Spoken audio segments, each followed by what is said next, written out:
Sir ఒకసారి గట్టిగా చప్పలు కొట్టేసేయండి. యాజ్ వీ హ్యావ్ సో వచ్చేసేయండి.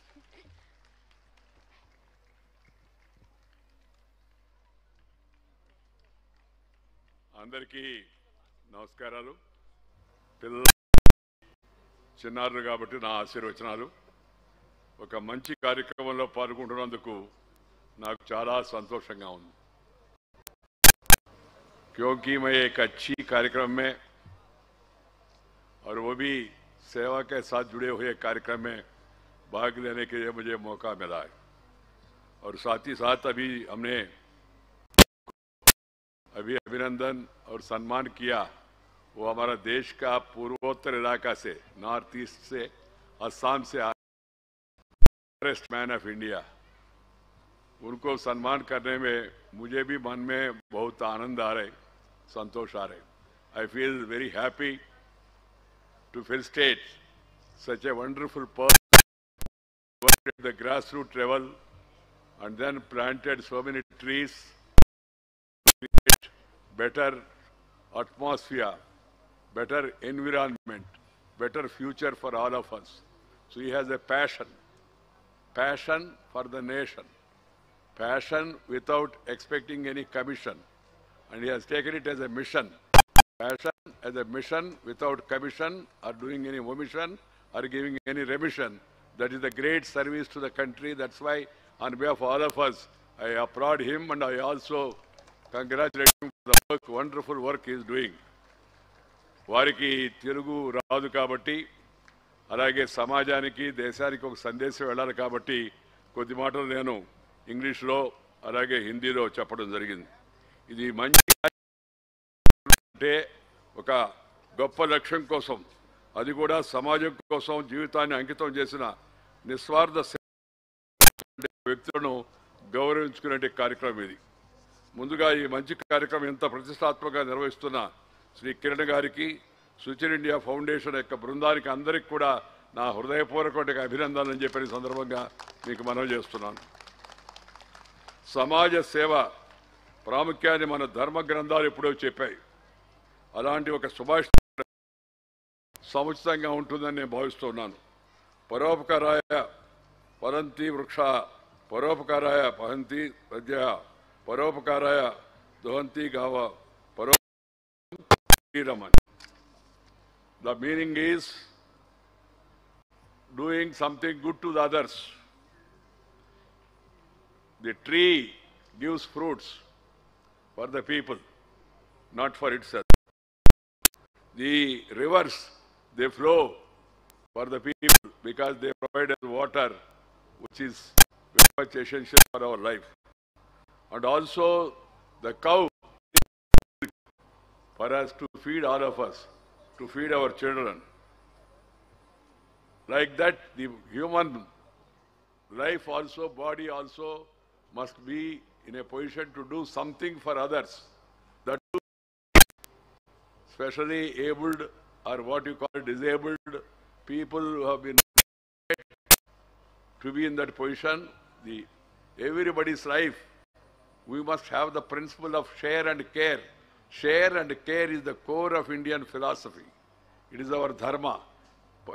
నువ్వు తెలివిని పెంచుకో, సంపదను పెంచుకో, ఇతరులతో పంచుకో, అప్పుడే నీకు జీవితం ఆనందంగా ఉంటుందని నేను ఎప్పుడు పంచుకో, అప్పుడు నిజంగా ఆనందం నీ జీవితానికి ఒక గమ్యం, ఒక లక్ష్యం నెరవేరినట్టు అవుతుందని చెప్పి మనం చేస్తున్నాను. మనం చూడండి, పరోపకారం, ఇతరులకు మేలు చేయడం. చెట్లు ఎందుకు ఫలాలు ఇస్తాయి? చెట్లు ఫలాలు అవి తినవు కదా. ఆ చెట్టు యొక్క ఫలాలు అంటే పండ్లు జనం కోసం, మన కోసం. అలాగే నదులు ప్రవహిస్తూ ఉంటాయి. ఆ నదులు ప్రవహించేది ఎవరి కోసం? మన కోసం, మనకు నీళ్లు ఇవ్వడం కోసం, మన అస్తిత్వాన్ని నిలబెట్టడం కోసం. అలాగే ఆవులు పాలిస్తూ ఉంటాయి. ఆవులు పాలు దేనికి? కేవలం వాటి పిల్లలకే కాదు, మన కోసం, మన పిల్లల కోసం అవి పాలిస్తూ ఉంటాయి. అదేవిధంగా ఈ మానవ శరీరం కూడా ఇతరులకు సేవ చేయడం కోసం ఉపయోగపడాలి అనేది మన యొక్క వేదాల్లో చెప్పినట్టు విషయం. ఈ జన్మల్లో కల్లా ఉత్తమమైన జన్మ మానవ జన్మ అని చెప్పి మన సనాతన ధర్మం చెప్తోంది. నోరు లేని చైతన్యం ఉన్న కోట్లాది జీవరాశులు ఇతరుల కోసమే ఉపయోగపడుతున్నప్పుడు చైతన్యం ఒక మనిషికి కూడా ఇంతగా ఇతరులకు ఉపయోగపడాలి. మనం చూస్తూ ఉంటాం అంతా. మన ధర్మం ఏం చెప్తుందంటే చీమకు చక్కెర పెట్టి, పావుకు పాలు పోసి, చెట్టుకు బొట్టు పెట్టి, పశువుకు దండం పెట్టే పవిత్రమైన జాతి మనకి. తొందరలో మనకి సంక్రాంతి రాబోతుంది, కనుమ పండుగ రాబోతుంది.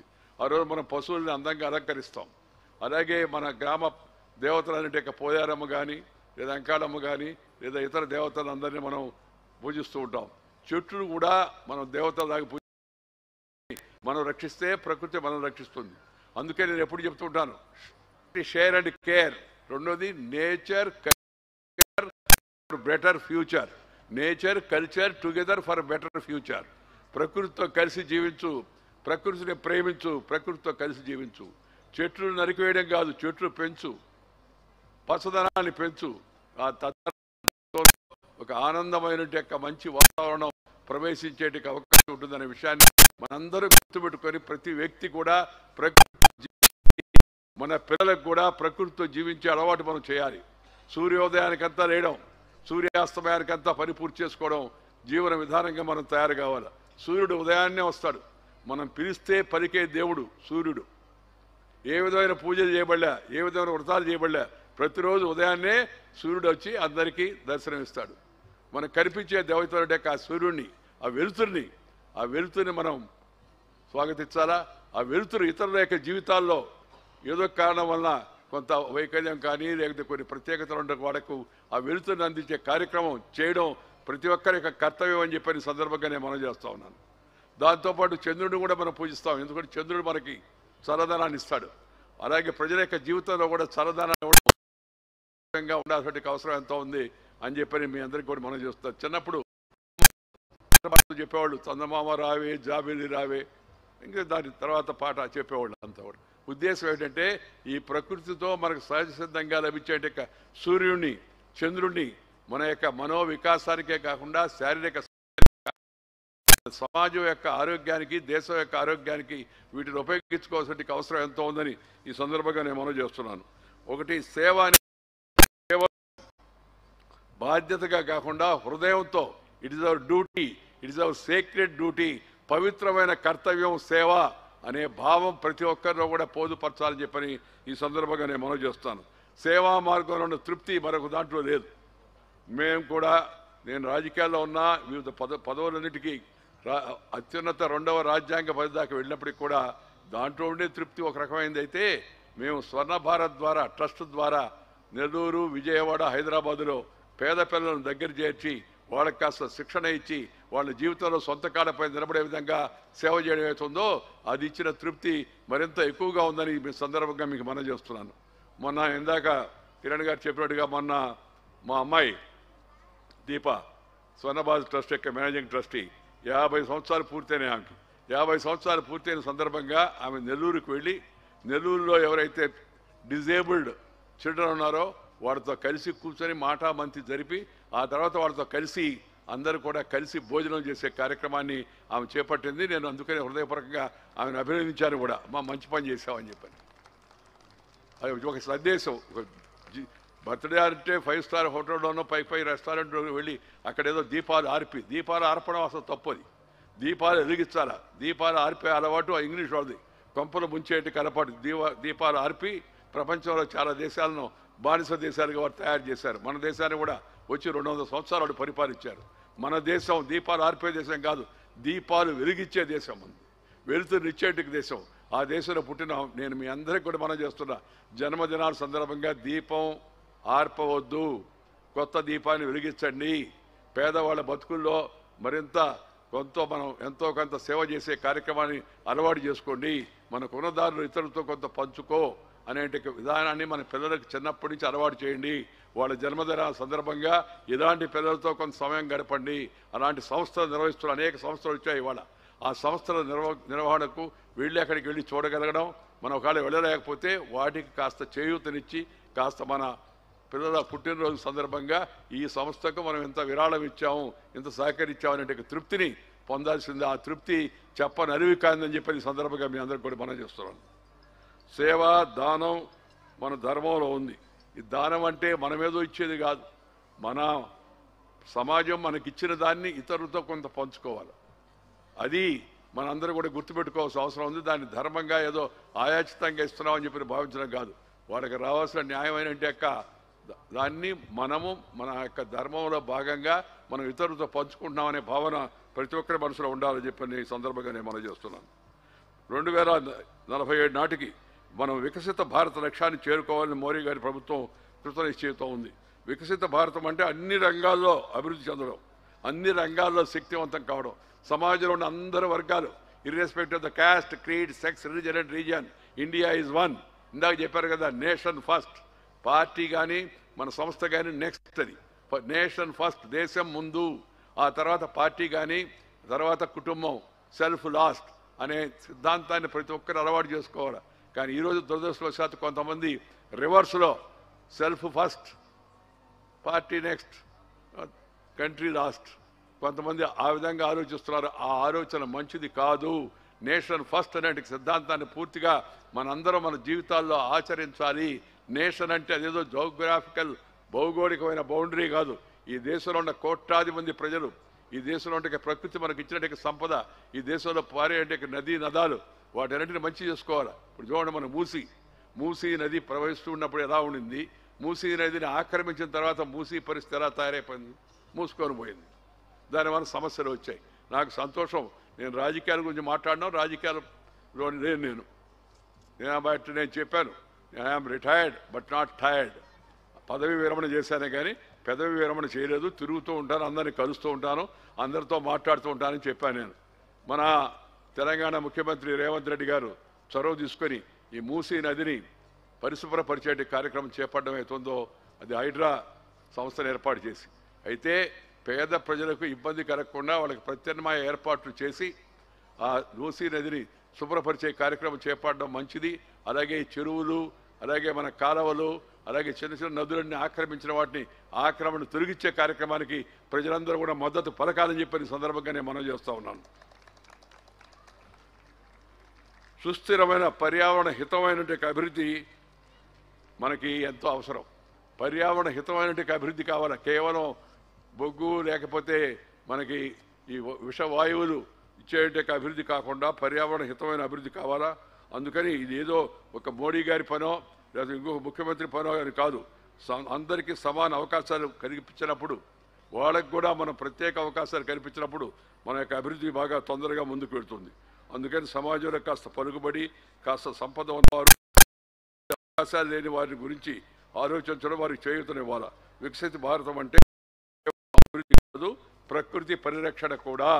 ప్రకృతి మనం పరిరక్షించుకోవాలి, కుటుంబ వ్యవస్థను మనం పరిరక్షించుకోవాలి. మన కుటుంబ వ్యవస్థ ప్రపంచం అంతా కూడా గౌరవించేది భారతదేశాన్ని కుటుంబం కోసం, కుటుంబ వ్యవస్థ కోసం. ఆ కుటుంబ వ్యవస్థ ఈ మధ్యకాలంలో మనం చూస్తూ ఉన్నాం, కలిసి ఉండేటికి అలవాటు తగ్గిపోతూ ఉంది. నేను మనం చెప్పాను, ఆ మధ్య మాట్లాడుతూ దాన్ని వదిలేసి అందరూ ఆ నుంచి ఏడు నుంచి స్విగ్గీలు, జొమాటోలు, టమాటాలు ఆర్డర్ ఇస్తున్నారు. మంచిది కాదు. వీలైనంత ఇంటి భోజనం చేయండి ఆయన. ఇంటి భోజనం వంటగా నుంచి ఎక్కుతుందని ఒక రోజు పోవడం వేరు. కానీ మనం పద్ధతిలో తయారైన పచనం చేసిన ఫుడ్ అవుతుందో, ప్రోటీన్ ఫుడ్ అవుతుందో దాన్ని మనం అలవాటు చేసుకోవాలి. రొటీన్ ఫుడ్గా ఫ్యాషన్ కోసం ఇప్పుడు పిజ్జాలు, బర్గర్లు ఇంకేవో వచ్చున్నాయి. అవి ఏమాత్రం మనకు ఆరోగ్యానికి మంచివి కాదు. ఒక అబ్బాయి అన్నాడు, నేను ఆ మాట చెప్తాను, సార్ మీరు మాట అంటున్నారు సార్, ఇప్పుడు ఇన్స్టెంట్ ఫుడ్ సార్ అని. నేను చెప్పాను, ఇన్స్టెంట్ ఫుడ్ అంటే కాన్స్టెంట్ డిసీజ్ అనే విషయాన్ని గుర్తుపెట్టుకోవయ్యా బాబు. Food cannot be instant, it has to be cooked properly. భోజనం దానంతా తయారు కాదు కదా. తయారు చేసిన భోజనం అంటే దాన్ని ముందు సరిగ్గా సక్రమంగా ఉపయోగించుకోవాలి. అందుకని ఈ మధ్యకాలంలో కూడా మనం గమనిస్తున్నాం, మన ఆహార అలవాట్లో కూడా మార్పు రావాల్సిన అవసరం ఎంతో ఉంది. ఈ బియ్యం తినడం తగ్గించి మన ఇతర చిరుధాన్యాలు అవుతున్నాయో, రాగులు, సజ్జలు, జొన్నలు, కొర్రలు, ఇలాంటి వాటిని మంచిగా మనం భోజనం చేస్తే మనకు మరింతగా ఆరోగ్యం బాగుపడుతుందని చెప్పని మన అనేక రకాల స్టడీస్ చెప్తున్నారు, డాక్టర్లు కూడా చెప్తూ ఉన్నారు. అందువల్ల డాక్టర్ దాకా పోవాల్సిన అవసరం లేకుండా ఉండాలంటే ప్రకృతితో కలిసి జీవించాలా. ప్రకృతి మనకు ప్రసాదించినట్టు ఆహార పదార్థాలను మనం తీసుకోవాలా. అలాగే ప్రోటీన్గా ఉండే మంచి ఆహారం తీసుకొని శక్తివంతంగా తయారయ్యే ప్రయత్నం చేయాల్సిన అవసరం ఎంతో ఉంది. మిత్రులారా, ఈరోజు అస్సాంలో, నార్త్ ఈస్ట్లో ఉన్న అస్సాంలో వన్య ప్రాణుల కోసం సుమారు 1400 ఎకరాలు వైశాల్యంలో తన ఒక్కడి కృషి సంకల్పంతో అడవిని సృష్టించిన మహనీయుడు అయినట్టు ఆయన వారిని స్వార్థం లేకుండా నిశ్శబ్దంగా హడావుడి లేకుండా హంగామా చేయకుండా నిశ్శబ్దంగా ప్రకృతి కోసం ఆయన చేసి కృషి అసాధారణం. వారికి నా ప్రత్యేకమైన అభినందనలు. అందుకే వారికి నేను ముఖ్యంగా ఇందాక అభినందనలు చెప్పాను. ఇలాంటి వ్యక్తులు మన ప్రతి రాష్ట్రంలో ప్రతి జిల్లాలో ఒకరు తయారు కావాల్సిన అవసరం ఎంతో ఉంది. మనం కూడా మన జీవితంలో మనం పక్కన ఉండే వాళ్ళని గురించి పడుచుకోవడమే కాకుండా ప్రకృతి పరిరక్షణ, మొక్క నాటడం, మొక్కను పెంచడం, ఈ రెండు కూడా మన జీవితంలో భాగస్వామ్యం కావాల్సిన అవసరం ఎంతో ఉందని చెప్పి అనుకుంటున్నాను. ఇది కేవలం ఒకరికో ఇద్దరికో పరిమితం కాకూడదు. వారిని స్ఫూర్తిగా తీసుకొని ప్రతి ఒక్కరూ ప్రకృతి రుణం తీర్చుకునే ప్రయత్నం చేయాలా. మన జీవితంలో ప్రకృతి రుణం తీర్చుకునే కార్యక్రమాన్ని మనం చేపట్టాలా. ప్రకృతిని పరిరక్షించాలా. Love and live with the nature culture together forever bright future అనే విషయాన్ని అందరూ గుర్తుపెట్టుకోవాలని చెప్పి మనం చేస్తూ, వీటితో పాటు ఈ సంకల్ప సంజీవని పురస్కారాలు అందుకుంటున్న శ్రీ బాలాజీ తారిణి, శ్రీ ఖ్వాజా మహుద్దీన్, శ్రీ సి ప్రవీణ్ కుమార్ యాదవ్, శ్రీ పోలిని చంద్రశేఖరరావు గారికి కూడా నా హృదయపూర్వకమైన అభినందనలు అని చెప్పిన సందర్భంగా మీ అందరికీ మనవి చేస్తున్నాను. మీరు చేపట్టిన నిస్వార్థ సేవను సమాజం ఎప్పటికీ గుర్తుంచుకుంటుంది. పుణ్యం అనేది మనం చూడండి, పుణ్యం వస్తుందంటే నీకు ముందు అన్నిటికన్నా ఆత్మ సంతృప్తి వస్తుంది. ఆత్మ సంతృప్తి ఉన్న మనిషి యొక్క ముఖంలో వెలుగు ఉంటుంది. ఆ తర్వాత మంచిగా కార్యక్రమాలు చేసే ఆ లక్ష్యం నీకు చేతికి వస్తుంది. కాబట్టి ప్రతి ఒక్కరు కూడా ఒకటి ప్రకృతితో ప్రేమగా ఉండడం, రెండవది కుటుంబ వ్యవస్థను గౌరవించడం, మూడవది పచనం చేసినట్టే ఆహారాన్ని భుజించడం, నాలుగవది ఇతరుల గురించి పట్టించుకొని వాళ్ళ కోసం మనం చేయూతనిచ్చి చేయాలి. ముఖ్యంగా ఈ వైకల్యం పొందినట్టు పిల్లలు ఎత్తున్నారో వీళ్ళ కోసం సంస్థలు హైదరాబాద్లో నిర్వహిస్తున్న సంస్థలన్నింటినీ నేను ప్రత్యేకంగా హృదయపూర్వకంగా అభినందిస్తున్నాను. హైదరాబాద్లో కానీ, తెలంగాణలో కానీ, ఆంధ్రప్రదేశ్లో కానీ, భారతదేశంలో కానీ the institutions which are working for the welfare of the disabled people or specially abled people, that is really a commendable job they are doing, wonderful work they are doing. We must compliment them and we must give them also encouragement. అందరూ కూడా ఒకసారి చప్పట్లు కొట్టి అలాంటి వారిని అభినందించండి. వారి కోసం అని చెప్పండి, నాయకుల కోసం కాకుండా ఇలాంటి నిస్వార్థ సేవ చేస్తూ అది కూడా కష్టమైన పనిని ఇష్టమైన రీతిలో చేస్తే నష్టపోయేది లేదని నేను ఎప్పుడు చెప్తుంటాను. కష్టమైన పని ఇష్టపడి చేస్తే నష్టపడేది లేదు. ఈ సర్వీస్ ఏతుందో ఆ సర్వీస్ చేయడం వల్ల they will get the satisfaction. అలాగే నమ్మకం ఉంటే పుణ్యం కూడా లభిస్తుంది. మనకి పరలోకలో మంచిగా మనకి అవకాశాలు అక్కడ మంచిగా మనం గౌరవంగా ఆరోగ్యంగా మంచిగా ఉండేట్టుగా మనం జాతి దేశం ప్రజలందరూ కూడా గుర్తుపెట్టుకుంటారు. ఈ సందర్భంగా మనం చేస్తున్నాను. సృజనాత్మకత, creativity, new ideas, if you have them you can do wonders. If you have creativity, if you have new ideas and if you have will to serve the people, you will be able to do great things. Yalanti, that example was set by Sri Balaji. ఆయన విజయ ప్రస్థానం స్ఫూర్తిదాయకం. Telangana weather man పేరుతో వాతావరణ వివరాలను అత్యంత ఖచ్చితత్వంతో ఇవ్వడం అభినందనీయం. తన మేధస్సును సమాజం కోసం ఉపయోగించడం మంచి విషయం అని చెప్పని బాలాజీ గారిని కూడా నేను హృదయపూర్వకంగా మనందరి తరఫున అభినందిస్తున్నాను. భారత వాతావరణ విభాగం అంతర్జాతీయ వాతావరణ సంస్థల యొక్క డేటాను క్షేత్రస్థాయి పరిశీలన కలిపి విస్తృతమైన వాతావరణ సూచనలు ఇవ్వడం అభినందనీయం. అలాగే అనాథ పిల్లలకు తన నవాబ్ కిచెన్ ద్వారా అత్యంత రుచికరమైన ఆహారం అందిస్తున్న శ్రీ ఖ్వాజా మహుద్దీన్ గారికి కూడా వారి మంచి మనసుకు కూడా మనందరి తరఫున అభినందనలు తెలియజేస్తాను, మీకు మనవి చేస్తాను. మరొక యువకుడు పోలిని చంద్రశేఖర్ జీవన ప్రస్థానం స్ఫూర్తిదాయకం. తన జీవితంలో ఎదురైన పెను సవాలుకు కుంగిపోకుండా తానేమిటో ప్రపంచానికి రుజువు చేసినట్టుగా వీడు అతను. శాశ్వత అంగవైకల్యం ఎదురైనా, అందరిలా చదువుకునే అవకాశం కోల్పోయినా ఇంట్లో కూర్చొని విజ్ఞానం సముపార్జించిన ఏకలవ్యుడు అతను. అంతటితో ఆకుండా తనలాంటి మరందరికో విద్యను అందిస్తున్న గొప్ప సేవామూర్తి. వారు మనకందరూ కూడా ఆదర్శప్రాయాలు కావాలి. ఇలాంటి యువకులను చూస్తుంటే నాకు చాలా ఆనందంగా ఉంది, చాలా గర్వంగా ఉంది. ఇలాంటి యువతే దేశానికి కావాలి. యవ్వన ప్రాయంలో దేశాన్ని గురించి, సమాజాన్ని గురించి, ఇతరుల యొక్క హితాన్ని గురించి వచ్చిన యువత ఏతుందో అది నిజంగా ఆశా జ్యోతిలాగా పనిచేస్తుంది. మన దేశానికి మంచి భవిష్యత్తు ఉందన్న విషయాన్ని రూపొందిస్తుంది. సవాళ్లకు కుంగిపోకుండా తమ జీవితాలను నిర్మించుకోవడం అవుతుందో, మరందరి జీవితాలను నిలబెట్టడం అవుతుందో అది అత్యంత అద్భుతమైన సేవా కార్యక్రమం. డాక్టర్ కిరణ్ గారి గురించి ఒక రెండు మాటలు చెప్పి ముగిస్తాను నేను. స్థిరాస్తి రంగంలో అనేక విజయాలు సాధిస్తూనే కేవలం వ్యాపారానికి పరిమితం కాకుండా సమాజ సేవకు తన జీవితంలో దాన్ని ఒక భాగం చేసుకోవడం, తద్వారా ముందుకు వెళ్ళడం ఆయన గొప్ప మనసుకి నిదర్శనం అని చెప్పి సందర్భంగా నేను మనవి చేస్తున్నాను. ఆయన చేస్తున్న ఈ కార్యక్రమాలు స్థిరంగా నిరంతరంగా కొనసాగాలని చెప్పని కోరుకుంటున్నాను. మన 25-30 ఏళ్లుగా ఈ సంకల్ప దివస్ కార్యక్రమాన్ని నిర్వహిస్తూ ప్రతి ఏటా అన్నా హజారే, డాక్టర్ ప్రకాష్ ఆమ్టే లాంటి గొప్ప వ్యక్తులను సన్మానించడం ఇవాళ మనం చూసాం కదా. మనం ఫారెస్ట్ మ్యాన్ ఇందాక మనం వారిని అభినందించే కార్యక్రమం చేపట్టడం. ఈ 2 రాష్ట్రాల్లో, తెలుగు రాష్ట్రాల్లో సుమారు 20,000 మందికి పైగా పిల్లలకు చేయూతనివ్వడం అవుతుందో ఇది చాలా అభినందనీయమైన విషయం అని చెప్పిన సందర్భంగా మనం చేస్తున్నాం. యువత ఏ రంగంలో సరే విజయాన్ని సాధించండి, ఉన్నత లక్ష్యాలు పెట్టుకోండి, క్రమశిక్షణాయుతమైన జీవితాన్ని గడపండి, కష్టపడే తత్వాన్ని అలవాటు చేసుకోండి. ఇప్పుడు వెళ్ళే అవకాశం ఉంటుంది, మిమ్మల్ని సమాజం గుర్తుపెట్టుకునే అవకాశం కూడా ఉంటుంది అని చెప్పి సందర్భంగా నేను మనవి చేస్తూ, ఇప్పుడు ఇది అలా చేస్తేనే మన జీవితానికి ఒక అర్థం. సేవ లేని జీవితం నిరర్ధకం అని చెప్పి నేను మనవి చేస్తున్నాను. ఏ సేవ ఎక్కువ డబ్బు ఉండదు, నీ తెలివిని ఇతరులతో పంచుకో. నిన్న నేను తెలంగాణలో ఉన్నాను, అక్కడ జరిగిన విషయాన్ని గురించి, ఒక వ్యక్తిని గురించి మీ అందరికీ సందర్భంగా చెప్పాను. ఒక ఆయన డాక్టర్ పెమ్మరాజు దుర్గా కామేశ్వరరావు గారిని ఆయన చదువుకొని అమెరికా వెళ్ళి బోస్టన్ యూనివర్సిటీలో ప్రొఫెసర్గా పనిచేస్తున్నాడు.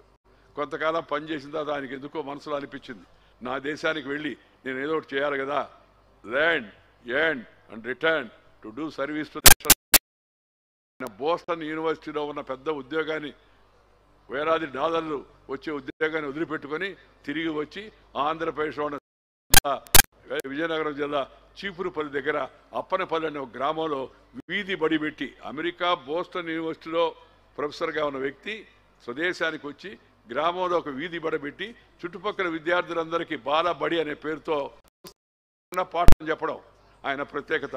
83 ఏళ్ల వయసు, పెళ్లి చేసుకోవాలి, ఏ లాభం ఆశించకుండా, ఏ విరుదు ఆశించకుండా సేవ చేస్తున్నాడు. అలాంటి కామేశ్వర ఆంధ్రప్రదేశ్లో ఉన్న గుంటూరు జిల్లా తెనాలిలో నిన్న వెళ్ళి సన్మాన కార్యక్రమం ఏర్పాటు చేస్తే నేను దానికోసం అదే పనిగా అక్కడి దాకా వెళ్ళాను.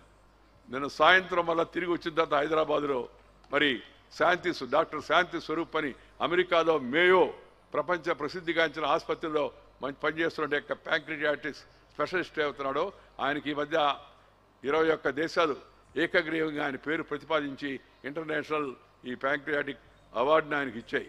ఆయన అభినందించే కార్యక్రమం రాత్రి ఉండింది. అలాంటి మంచి పని చేసే వాళ్ళని అభినందించడం కూడా ఒక మంచి పని అని చెప్పని ఈ సందర్భంగా మీ అందరికి కూడా మనం చేస్తున్నా. అలాంటి కార్యక్రమాలను మన అందరం కూడా ప్రోత్సహించి అలాంటి వాటిలో భాగస్వామ్యం కావడం కోసం మన జీవితంలో కొంత సమయాన్ని వాటికి కేటాయించాలని చెప్పని కోరుకుంటూ, ఈ పిల్లలు ఎవరైతే ఉన్నారో వాళ్ళ కొన్ని ప్రత్యేక రకాలైన మనకున్న అందరిలాగా ఉన్నట్టు అవకాశాలు లేకుండా ఉన్నట్టున్నారు చెప్తారు. వాళ్ళ యొక్క సంస్థను మరొకసారి హృదయపూర్వకంగా అభినందిస్తూ మీ అందరికి కూడా నేను ధన్యవాదాలు తెలుపుకుంటున్నాను. నేను ఆరోగ్యం దృష్ట్యా కొద్దిగా వయసు 76, కానీ దాదాపు 96 ఏళ్ళలాగా తిరిగేశాను నేను 16 ఏళ్ళ నుంచి దేశవ్యాప్తంగా, రాజకీయంగా కానీ ఇతరత్ర కానీ. అందువల్ల కొంత శరీరం ఇంతకు ముందులాగా సహకరించడం. అయినా వారి కిరణ్ గారు చెప్పిన తర్వాత వాళ్ళ సంస్థ గురించి విన్న తర్వాత తప్పనిసరిగా నేను వస్తాను, వచ్చి 2 మాటలు కార్యక్రమాన్ని చెప్పాను, అందుకని వచ్చాను. లేకపోతున్నారు అనిదా భావించొద్దని తెలియజేస్తూ మీ అందరికీ నమస్కారాలు చేస్తూ సెలవు తీసుకున్నాను. అందరూ ఒకసారి గట్టిగా జై హింద్, జై హింద్.